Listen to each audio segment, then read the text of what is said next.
നമ്മൾ ദോശമാവ് പാസ്ചറൈസ് ചെയ്യണ ഒരു കാര്യം പറഞ്ഞു.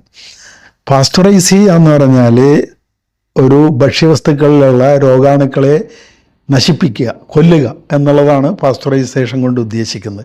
പാസ്ചറൈസേഷൻ സാധാരണ ചെയ്യണത് 72 ഡിഗ്രിയിൽ ഒരു അര മിനിറ്റ് 30 സെക്കൻഡ് അല്ലെങ്കിൽ പരമാവധി 1 മിനിറ്റ് ഹോൾഡ് ചെയ്യുക, 60 സെക്കൻഡ് ഹോൾഡ് ചെയ്യുക 72 ഡിഗ്രിയിൽ. അതിനാണ് പാസ്ചറൈസേഷൻ എന്ന് പറയുന്നത്. അപ്പോൾ അതിന് വേണ്ടിയിട്ട് നമുക്ക് ചെയ്യാവുന്നത്, ഇപ്പോൾ പാസ്ചറൈസേഷൻ മെഷീൻ കിട്ടും. മെഷീൻ എന്ന് പറഞ്ഞാൽ അതിനകത്തൊരു ചേമ്പർ ഉണ്ടാവും. ആ ചേമ്പർ 72 ഡിഗ്രിയിൽ മെയിൻറ്റെയിൻ ചെയ്തേക്കായിരിക്കും.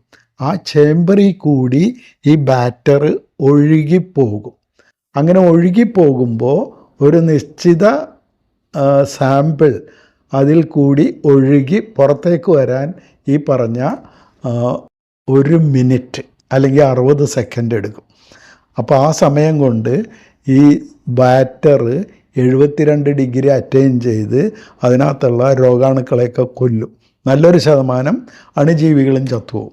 അപ്പോൾ പിന്നെ അത് കൂടുതൽ നാൾ കേടുകൂടാണ്ടിരിക്കും. കൂടുതൽ നാൾ കേടുകൂടാണ്ടിരിക്കുന്നത് തണുപ്പിച്ച് വെക്കുമ്പോഴാണ്.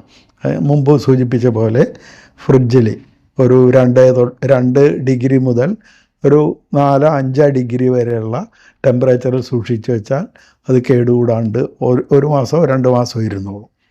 അതാണ് പാസ്ചറൈസേഷൻ. അതിപ്പോൾ നമ്മൾ ചെറിയ തോതിൽ ചെയ്യുകയാണെങ്കിൽ സാധാരണ രീതിയിൽ ചെയ്യേണ്ടത് എന്താണെന്ന് വെച്ചെന്നാൽ, ഒരു വലിയ പാത്രത്തിൽ വെള്ളം തിളപ്പിക്കുക. ആ തിളച്ച വെള്ളത്തിൽ നമ്മൾ മറ്റൊരു പാത്രത്തിൽ ബാറ്റർ എടുത്തിട്ട് ആ തിളച്ച വെള്ളം തീ ഓഫ് ചെയ്യണം.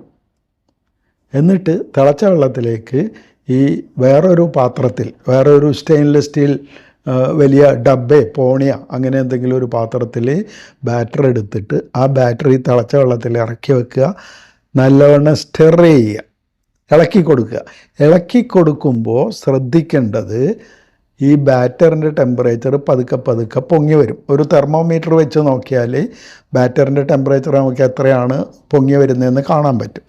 അങ്ങനെ പൊങ്ങി വരുമ്പോൾ ഒരു 72 അല്ലെ ഒരു 75 ഡിഗ്രി വരെ വരാം. 75 ഡിഗ്രി വരെ ടെമ്പറേച്ചർ ഉയർന്നു വന്ന് 1 മിനിറ്റ് ആയെന്നാൽ ഈ പാത്രം എടുത്ത് മാറ്റുക, ഇളക്കി തണുപ്പിക്കുക. ആ ചൂടോട് തന്നെ, അതായത് ഒരു 60-65 ഡിഗ്രിയിൽ തന്നെ ഇത് നമ്മൾ പാക്കറ്റിലേക്ക് ട്രാൻസ്ഫർ ചെയ്ത് സീൽ ചെയ്യുക. അങ്ങനെ ചെയ്താൽ നമുക്ക് വലിയ ഉപകരണമില്ലാതെ തന്നെ ഈ പറഞ്ഞ പാസ്ചറൈസേഷൻ ചെയ്യാൻ പറ്റും. പാസ്ചറൈസേഷൻ അപ്പോൾ ഉപകരണമില്ലാതെ ചെയ്യണ രീതി മനസ്സിലായി കാണുമെന്ന് വിചാരിക്കുന്നു.